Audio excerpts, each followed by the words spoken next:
Good morning, we hope you're well. It really is a gorgeous day, a beautiful Thursday. So as the Star newspaper said, if you're going to go out your back and tan, make sure that you wear lots of sun cream today. The last thing we want is people to get unwell and having to go to hospital with sunburn and things like that, or go to their GP.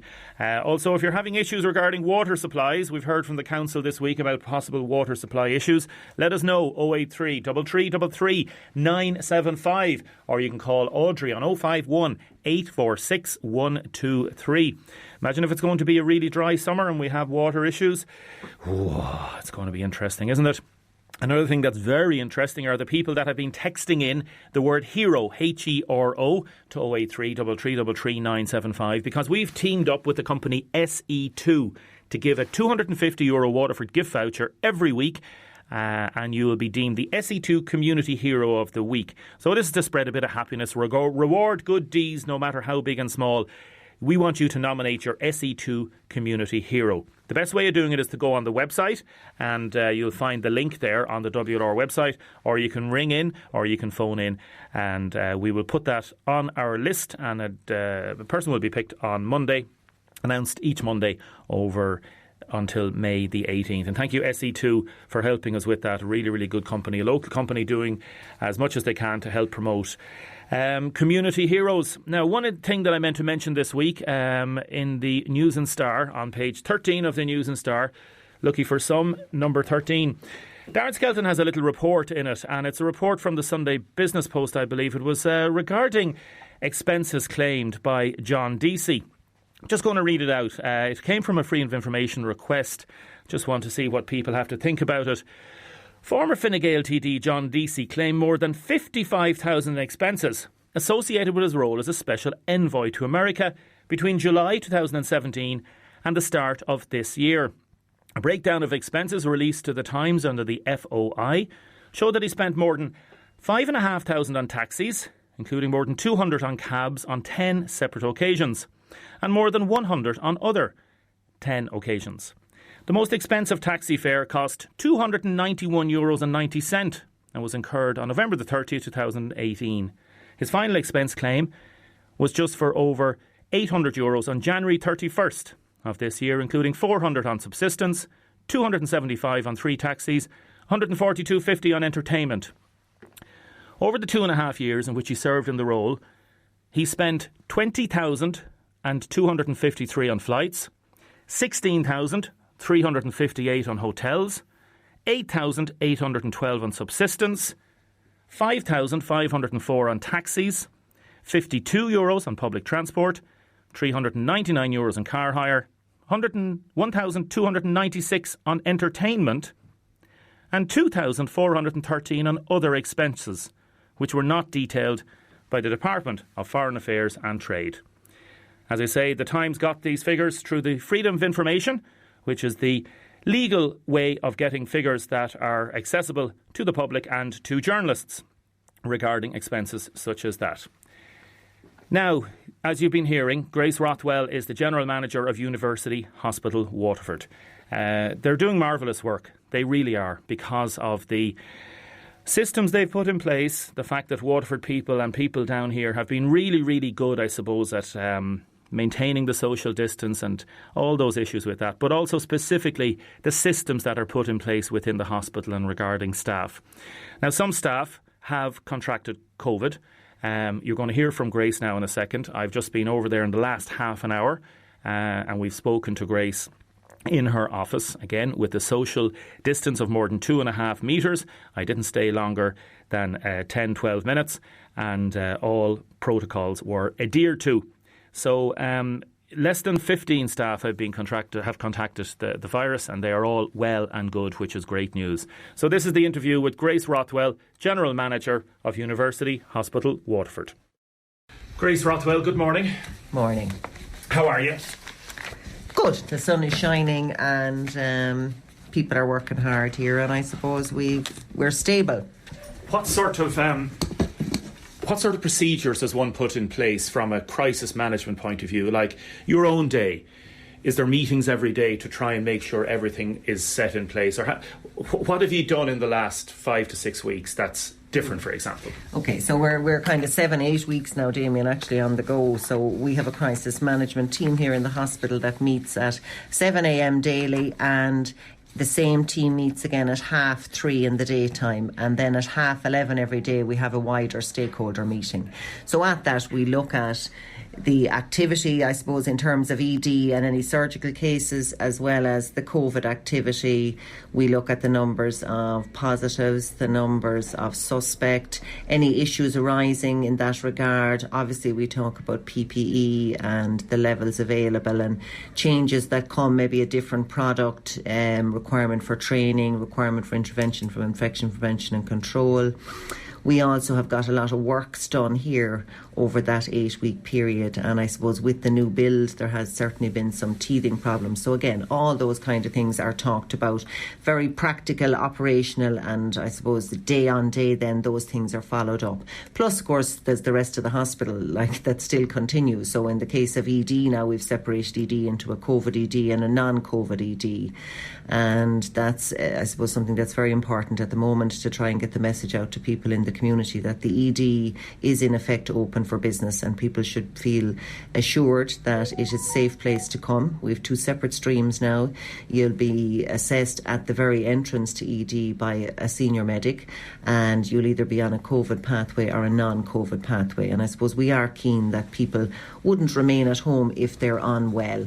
So yesterday was Wednesday the 22nd, and we had 111 attendances through ED. Now the norm really for a Tuesday, Wednesday would probably be somewhere around the 200. So there are people that are certainly not presenting to ED. So that is a concern.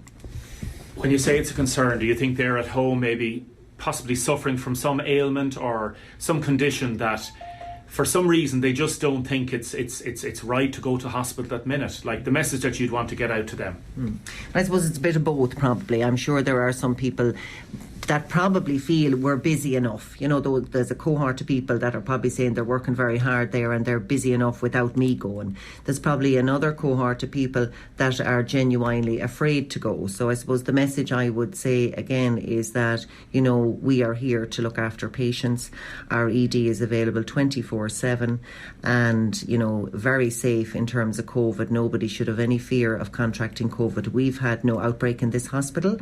We've had no patient-to-patient contact, staff to staff, staff to patient contact. Our COVID pathway has worked very well, and that's largely attributable, I suppose, to 2 things. One, the physical infrastructure, and by that I mean the new Dunmore wing.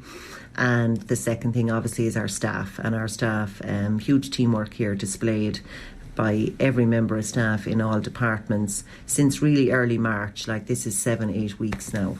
Yeah. What have you done regarding redeployment? Have you had to put in place systems to redeploy people?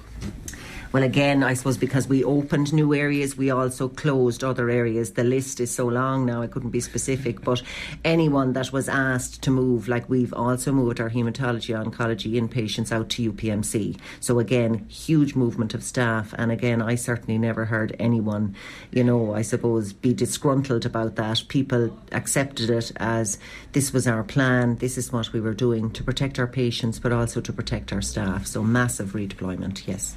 How are you fixed with PPE? How has it been? Have you got enough PPE? Has there been times where you'd be saying, we need more? Okay, so PPE is one of those things that we talk about at the crisis management team. So first thing to say is we've never had an instance where we didn't have PPE to issue to staff. So that's a positive. Yes, there are challenges, and there are challenges on an ongoing basis. And is it the right PPE? Well, PPE, the question really isn't the right PPE. The question is probably, is it the same PPE you had yesterday and the same PPE you're familiar with? And sometimes it's not. So there's multiples of different types and different brands. So I suppose we understand the reasoning for it. And yes, that does cause a little bit of concern and a little bit of angst. But again, we've a buddy system going here. So people, when they're actually putting on their PPE, or donning, as we call it, donning PPE, and doffing, which would be taken off the PPE, PPE would be supported by a colleague to make sure that you're doing it right. But we talk about it every day. We know what stocks we have. Indeed, some local businesses have been very helpful to us. I myself contacted Bosch and Lom and others to say, do you have supplies? And they were very good. They put us in contact with people, or they gave us people, and we got several donations from science labs and schools. And you can see the office here is full of different stuff. Well, it's not full because we've used a lot of it. But so to answer the question, we've never had a day that we didn't have PPE. Yes, there are shortages. Yes, it needs ongoing management. And only yesterday now we got updated guidance from the Health Protection Surveillance Centre, basically saying surgical face masks now to be worn by healthcare workers who are more than 15 minutes in close proximity, i.e. less than 2 metres, with either a healthcare worker or a patient. So that will create its own concerns, and I know some staff members naturally so will immediately be concerned and feel we all should wear surgical face masks. But the guidance is quite clear, and it is healthcare worker in close proximity with either a healthcare worker or a patient for more than 15 minutes, and the close proximity is less than the 2 metres. So really, first and foremost, the measures that remain are hand hygiene and social distancing. So that'll be a challenge in itself over the coming days. And the fact that those guidelines have been reissued or changed, people might say, why weren't we told that 4 or 5 weeks ago? Well, personally, I think that there's different parts of the country. So Dublin to date has been very challenged, and I mean other hospitals also have had outbreaks in their actual hospitals. So we in Waterford have done very well. We haven't had an outbreak. We haven't had anything like the numbers that the Dublin hospitals would have seen, or the numbers of confirmed staff, like positive staff, that other hospitals would have seen. So my own personal view is that whilst this was introduced in Dublin some time ago, whether it's the right or the wrong thing to do, not for me to say, but I certainly don't think that it was a requirement, and I'm cautious about it now. I understand, I suppose, as we seek maybe to move out of the more rigid measures in terms of social distancing and the travel and those kind of things, that perhaps this is something that will become part of the way we all live our lives. But I suppose I would feel a little bit concerned that staff maybe would think, well, how are we getting them now and why didn't we have it? So we always follow the microbiology advice, and we have a very strong team of microbiologists here in the hospital, and anything that comes from Health Protection Surveillance Centre, we do as we are guided to do so, and if that's what we have to do now, that's what we'll do. How many staff have tested positive for COVID? I'm not so sure that that's in the public domain, but in this hospital it is less than 15, and none of those were acquired in the hospital. And what happens in that situation then? I presume the contract tracing goes in place. Any staff that would be in contact with that person then goes home and isolates for 2 weeks, and all the procedures are put in place, which is a testament to the management of how you've managed the situation, that there hasn't been any further, as you say, outbreaks in the hospital, any outbreaks at all. Yeah, so again, I suppose part of the crisis management team, so there's 3 of us, there's myself, there's the Director of Nursing, and there's the Deputy Operations Manager. So between us we've a rota. So we're the leads on that would link with whatever consultant microbiologist is on every day in terms of results, both patients and staff. So yes, contact tracing then is done if and when there are positives. And in the context of a staff member, that's basically linking with that staff member, talking them through and documenting their movements for the 48 hours prior to the day that they're actually confirmed as positive. So there can be obviously, family contacts as well as the work contact situation. And then you have to examine each and every rota. So, if for argument's sake there was somebody that was in a number of areas in the hospital, you actually have to walk the person through all of those areas, establish, the duration of the time spent in that ward, the proximity they were to different staff members and indeed our patients. But I'm saying, our staff, certainly people have been very good. The measures, people are taking them seriously now. It takes constant reinforcement, and that's fine too, because people do get a little bit complacent, and I never see it as a negative. I'm a firm believer that nobody gets up any day to do harm. So I think sometimes we just need little reminders. But to date, staff have been very good, and we're doing a piece now for the next few days around trying to maintain that resilience here and trying to maintain that focus among staff. Finally, how are you? Yeah, I'm good. How are you managing? How's it been? To manage such a major group of people with so many different disciplines in a completely strange crisis environment. Yeah, well, I suppose unprecedented is a word that's been knocked around at the moment, and it certainly is. But, the world of healthcare is such that no week is predictable, no day is predictable, and certainly I'm here just over a year now, and there have been a lot of things that have happened over that time. But I suppose the things you really learn is the resilience of staff, the teamwork, the ability of staff to really, all hands on deck at times of crises. And I do think the team here are remarkable in their efforts and remarkable in their commitment to patient care, particularly when there are so many challenges. And last year was a very challenging year.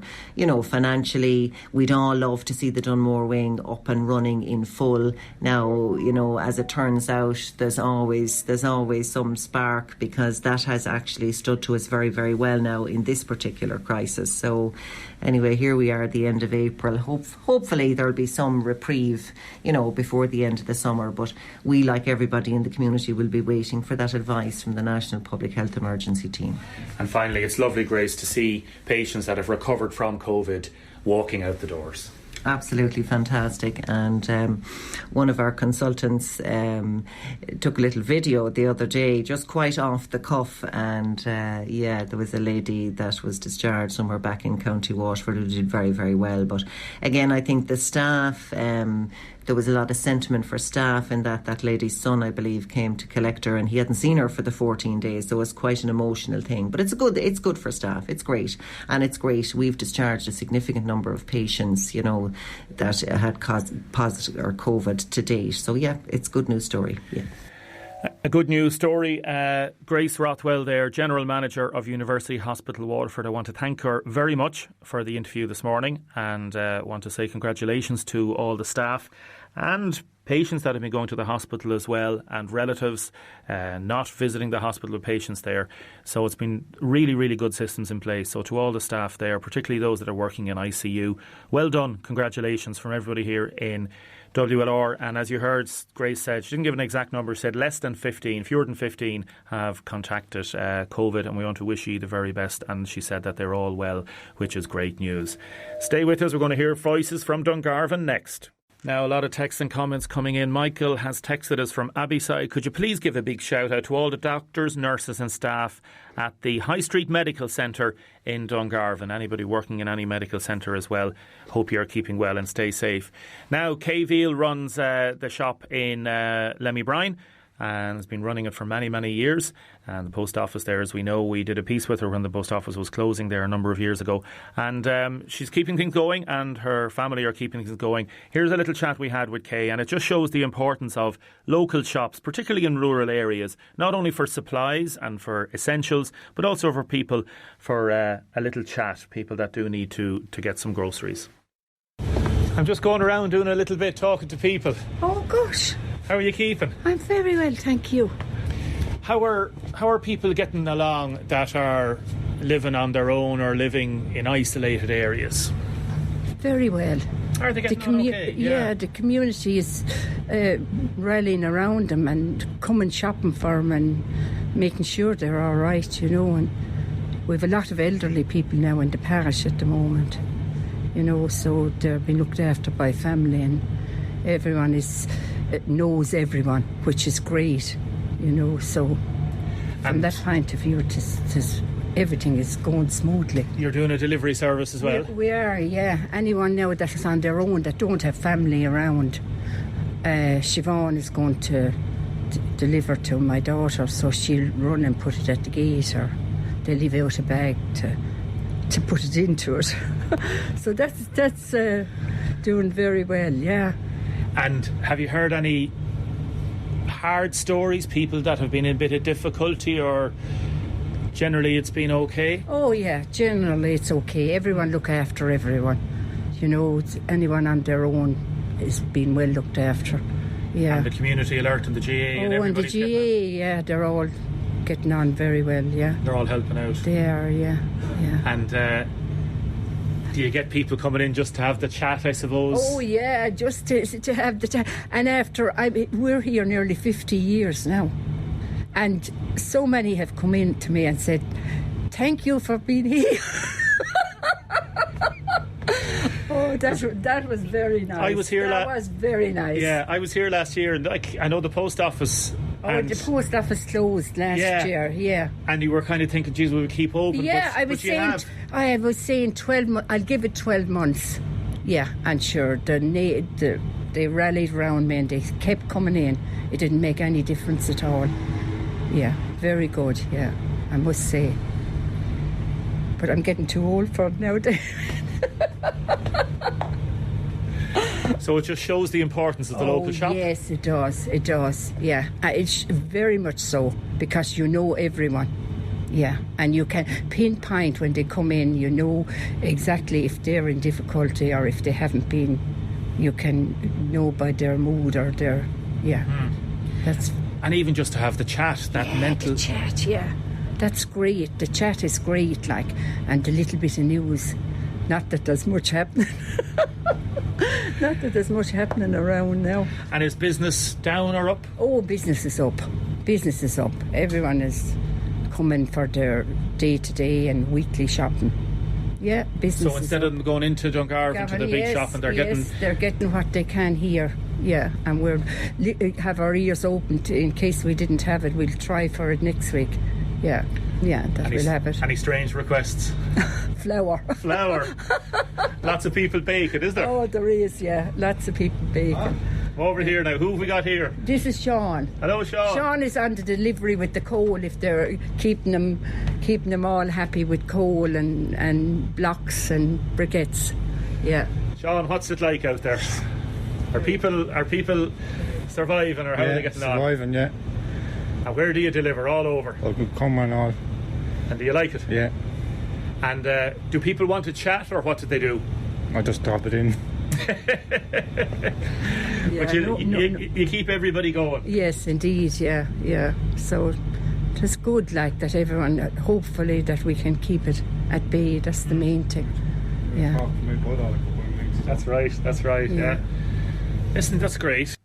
Hopefully we can keep it at bay, said Gahey, and thank you to everybody in Lemmy Bryan for the interviews over the last few days. As I said, those interviews were done adhering to social distancing on an extended interview stick, and the reason I was there, we as journalists are allowed essential travel, and the essential travel is to reflect and I suppose capture what people are saying in different parts of the city and county, and I was going to Dungarvan that particular day.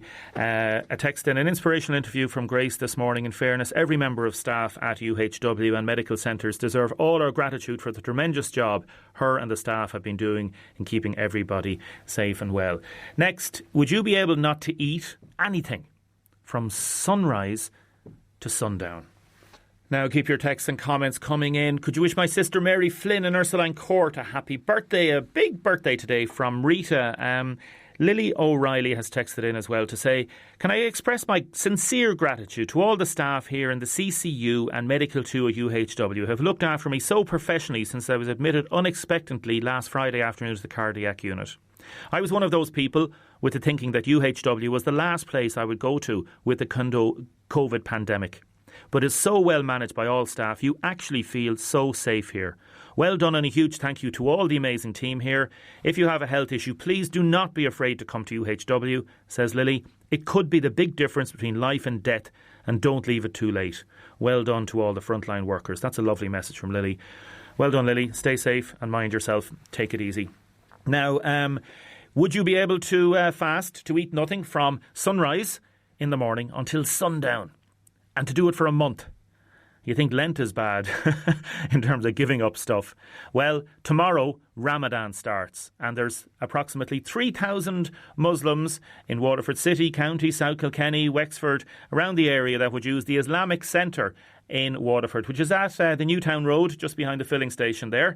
And they are starting Ramadan tomorrow. So we wanted to know how the COVID pandemic is affecting the Muslim community, how Ramadan is going to affect them as well, and also the doctors and nurses, some of them from Pakistan and other places, Muslims, that are working in the hospital. Do they get any special dispensation?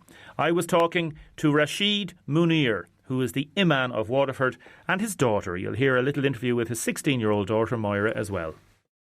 So, Rashid, we're here at the Al Munir Islamic Centre. Oh, you're very welcome, Damien. I personally welcome you from all the Muslim Society of Waterford and Al Munir Islamic Centre. Adhering to social distancing, we have our microphone here on a 2-metre extended stick.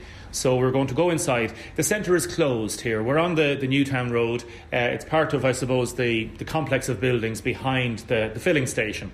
How long are you here? Damien, we are here from last 4 years. We started this Al Munir Islamic Centre in 2016.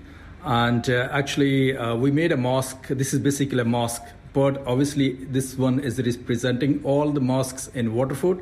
That's why we call it Islamic Centre. And this is the little difference between mosque and Islamic Centre. Actually, mosque can be made in the Islamic Centre, and Islamic Centre is a mother of mosques of a certain city. So it's like a community centre for Muslims? Absolutely. This is a community centre, not for only Muslims, for everyone. And mosque is actually the house of Allah, the house of God, and everyone is welcome in the mosque. And same in this particular Al Munir Islamic Centre, we welcome everyone, all the communities, all the races, all the religions. The name Al Munir, A-L-M-U-N-I-R, what does it stand for? Yeah, actually, Munir is a word from Quran, and the particular meaning of Munir is light for everyone. So there you comes, light for everyone means every single human. And not particularly for Muslims, it is for Jews, for Christians, for Hindus, for every Muslim. This is the meaning of Munir. That's why we picked this. Coincidentally, this is the name of my father as well, late father, Munir Akhtar. So I just choose this name for these two purposes. This is the light for everyone, and I put it after my late father, Munir. Let's go inside now. You're very welcome. We walk in the Al Munir Islamic Centre. And I'm going to take off my shoes now. Sure, please. This is another very obligatory thing. When we enter in the mosque, we have to take off our shoes. And we have to go in bare feet, or even the socks are on. That's no problem. But shoes has to be taken. And again, just explain to our listeners, why is that? Is that specified in the Quran, or is it a tradition that has developed? No, it is not tradition, and it's very common sense, Damien. Obviously, when the shoes are on, we are walking outside, there's a lot of dirt, and this is the place where we worship. And it doesn't make any sense when you're going to bow and you're going to put your head down and the dirt is there. So obviously you have to take your shoes off. Yeah. And your daughter is here, Moira. Yeah. Hello, how are you? Good, how are you? Good, thank you. Tell us a little bit about yourself. How old are you? I'm 16. I go to St. Angela's Convent here in Waterford. And are you missing school? Yeah, I am. I was actually in transition year this year, so missed a lot of activities and trips. But, social distancing, trying to get this virus finished and gone as soon as possible. What would you like to be when you grow up? Well, I have a lot of plans and ideas and dreams, but right now I'm just going to stick to science and medicine and all that. Would you like to be a doctor, you would? Yes, I would, because events like these or situations like these, doctors are really helping out in the world right now, and it's just great. It's great to help out people, and I've always liked to do that. Thank you very much. Rashid, there's quite a few members of the Muslim community that are doctors practicing in the hospital. Absolutely. There's a lot of doctors from Pakistan especially, and from all over the world, Muslims. They are doing really good job in in Waterford Regional Hospital. I have so many Muslim friends from Sudan, from Syria, from Algeria, from Aljazair, from Pakistan, India, Bangladesh. And they are doing really good job. And obviously, especially in these times, as we know, the doctors and all the health workers, they are all obviously they are frontline soldiers, and they are fighting with the unseen enemy. And I really appreciate them, and we have to salute them. I was reading a bit of the Quran. There's 5 pillars of the faith. One of them, and in relation to, I suppose, the life one leads. The big event, one of the big events is happening starting Friday, Ramadan. What does this mean? For people that don't know what Ramadan is, what does it mean? Yeah, absolutely. There are 5 pillars of Islam. One is obviously the Tawheed, which is we have to say that there is only one God and Muhammad is the last prophet of Allah subhanahu wa ta'ala. And the second one is the Salat, which is prayer 5 times in a day. And then Ramadan as well, and Zakat, and then pilgrimage, which is Hajj. So Ramadan is one of them, and which is very important. Actually, what we do in Ramadan is we have to do the fasting. We have to perform the fasting from dawn to dusk. We are not allowed to eat anything. We are not allowed to drink anything. And very normal routines. We cannot lie. We cannot do any fraud. We cannot do any sins. So these are the basic things, which is we should do every day. But particular fasting is we are not allowed to drink or eat anything. And the particular meaning of Ramadan is just to burn something. So this word come from Allah subhanahu wa ta'ala, Ramadan. And the meaning of Ramadan is to burn something. And what we can burn in this month? All our sins. So we have to burn all our sins in Ramadan. When you talk to Catholics and they talk about Lent, the comparisons, particularly traditionally in the past, the strong Catholicism that people would feel about sacrificing and not eating certain things come to mind. Yeah, well, this is the modern shape of that. As you can see, I mean, all the religions from God. Actually, Islam is the last religion, as we know, and Muhammad is the last prophet. So basically, when Islam comes and when Muhammad, peace be upon him, comes and sent by Allah subhanahu wa ta'ala, he just sent everything for the betterment of humans. So, of course, as you said, Catholicism, I mean, you have to sacrifice one thing or few things, but in Islam, you have to sacrifice all your hunger and thirst from the period of from dawn to dusk. So this is all about fasting. So we're standing in quite a large building, and it's a little bit insulated, a little bit cool, breeze blocks here, and on the floor we have dozens of rugs all laid out. Yeah. You have been observing social distancing, and obviously the call to prayer has not been able to be answered, in the sense that just like Mass in Catholicism or service within the Protestant and Church of Ireland, you haven't been able to have gatherings here.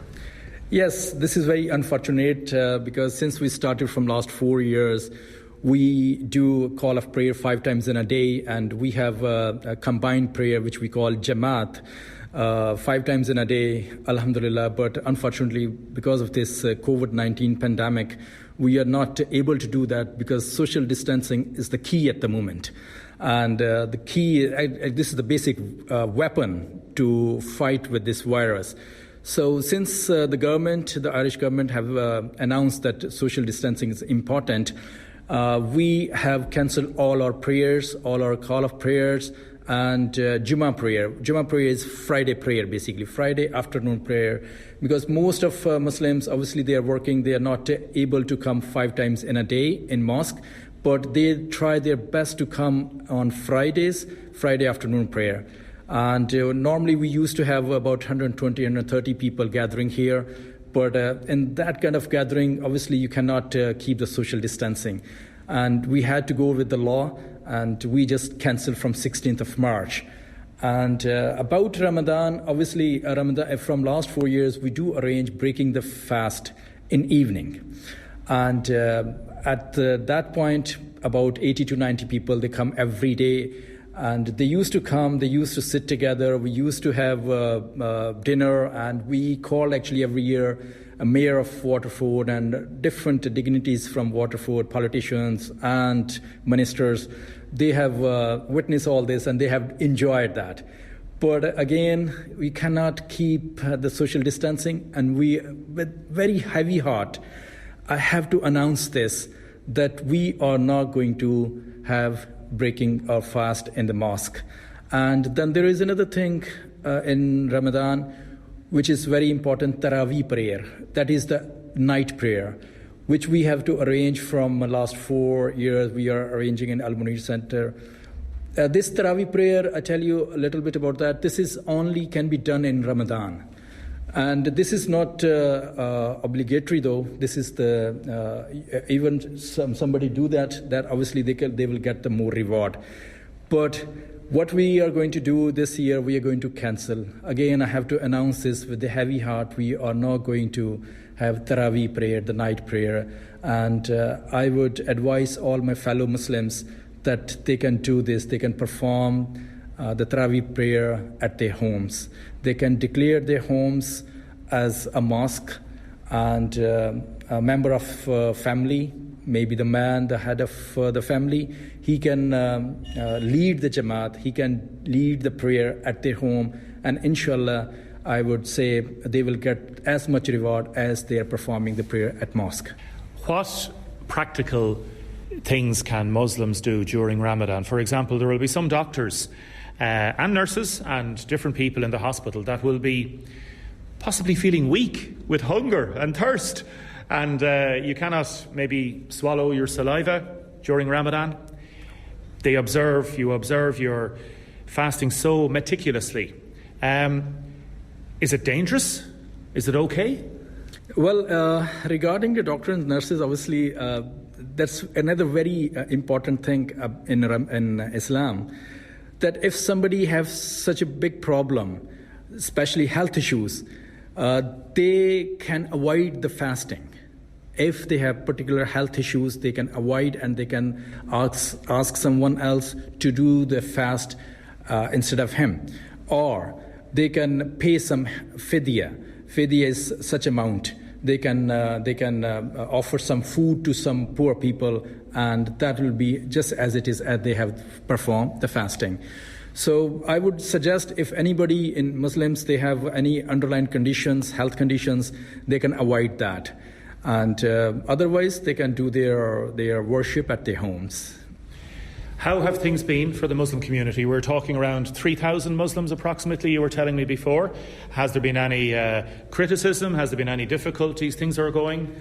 No, alhamdulillah, Muslims, they are very cooperative, especially in Waterford. They have cooperated the government.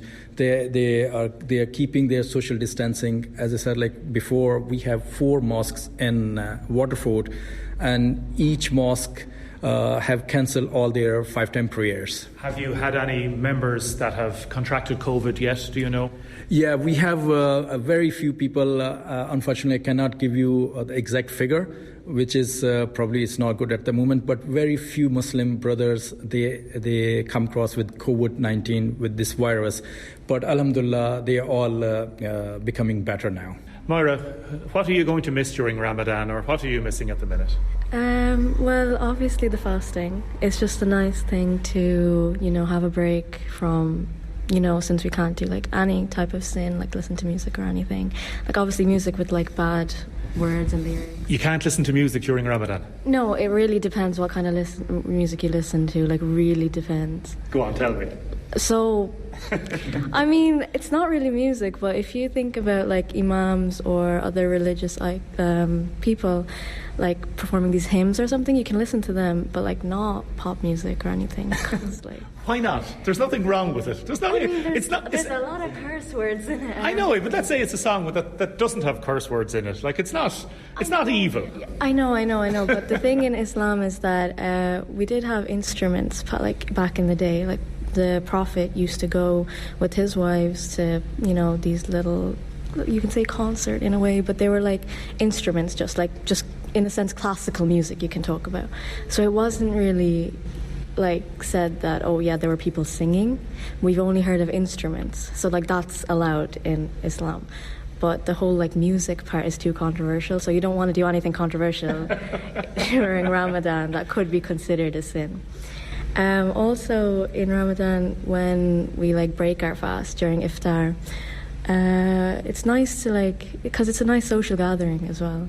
A lot of my friends come here, we have a chat. It's a nice little religious, it's with your people. So people that get you and people that have same interests and everything. So you're going to miss that. Oh yeah, I'm really going to miss that because you don't school and everything, and then age gaps. You're not really going to see as much as your Pakistani community. So it's nice to see everyone again and connect. But this year, obviously, we're not going to have that. The very best of luck to you during Ramadan. Hope it goes well for you. Thank you. And take care. The best of luck, Rashid, to everybody. Thank you very much. Everybody stay safe. Definitely. And observes Ramadan, and as you say, and people are healthy and keeping well. Yeah, I would just advise all my fellow Muslims that they can declare their houses as mosque. Stay at home. I know we are trying our best. This is the only 1 month in the year when all the Muslims, they try their best to get as much reward from Allah subhanahu wa ta'ala as they can. They repent to Allah subhanahu wa ta'ala. But still there is no changes.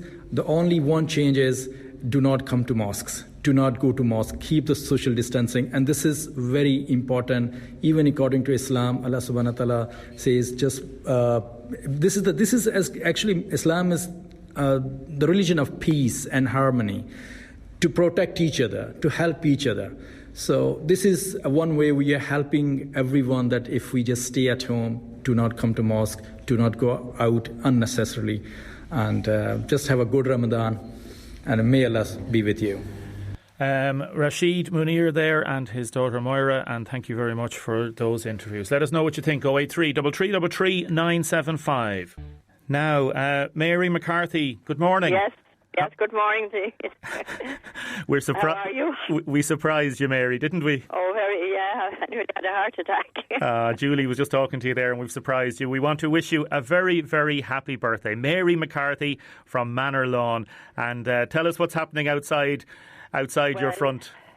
Well, there's children and adults and everyone. They're all eating and drinking and everything. And maintaining social distancing. We know what they're doing. Oh, yes. Yeah, your daughter Louise contacted us. We are, yeah. And you're 80 today. Oh, yes. Congratulations. Thanks so much. And you're a twin. And your twin sister... My twin is in England. Your twin sister Joan is in England, yes. Yeah. And all the family. And they contacted me the other day to surprise you. And guess what's another surprise, Mary? What? We've got Joan on the line. Good morning, Joan. Good morning. Happy birthday. Thank you very much. Damien, thank you. Isn't this wonderful? This is wonderful. This is a big surprise. So we've just contacted Joan in London. Joan, you're a twin of Mary. Happy birthday, Joan. How are you? What a pity. Say hello to each other there, ladies. Hello, Joan. Love you, girls. Hello, Mary. Love you. I love you too, Dan. And you were supposed to... Damien, thank you. You were supposed to be going over to London and having a big birthday. Party That's over true, yeah. Joan, how much do you miss Mary? A lot. And I'm sitting here eating a sponge cake. But listen, I'm not miserable, am I? I still have a happy birthday, won't I? And Mary, tell us about Joan, your twins. Do you get on well? You do? Yeah, all our life we got on well, yeah. The best sister anyone could have, yeah. Isn't it just wonderful? And as you say, your family are outside the door there, Mary, and maintaining social distances and all the neighbours and wishing you happy birthday. So it's a big surprise. But from everybody here in WLR, I know you're an avid listener, Mary. And Joan, to you in London, I know you listen sometimes as well. I want to wish you both the happiest and the safest of birthdays to both of you. Thank you very, very much. Not at all. I'll let you get back to... Thanks very much, Mary. I like Joan. it. Very good. Yeah. Thank you. Thanks, Mary. Joan, you mind yourself in London and enjoy that sponge cake. And When is my birthday cake coming? and You don't even drink. and we'll see you. We'll see you later in the year, please God, when you come over to Ireland. And Mary, you mind yourself. And Dave, thanks so much. not at all. God bless, ladies. Take it easy. Thank you very Thanks much. so much. Thank you. Thank you. Bye bye. Thank Bye you. bye. Bye. Bye bye. Bye bye. Mary McCarthy there and her sister Joan, 80 years of age today. Isn't that just wonderful?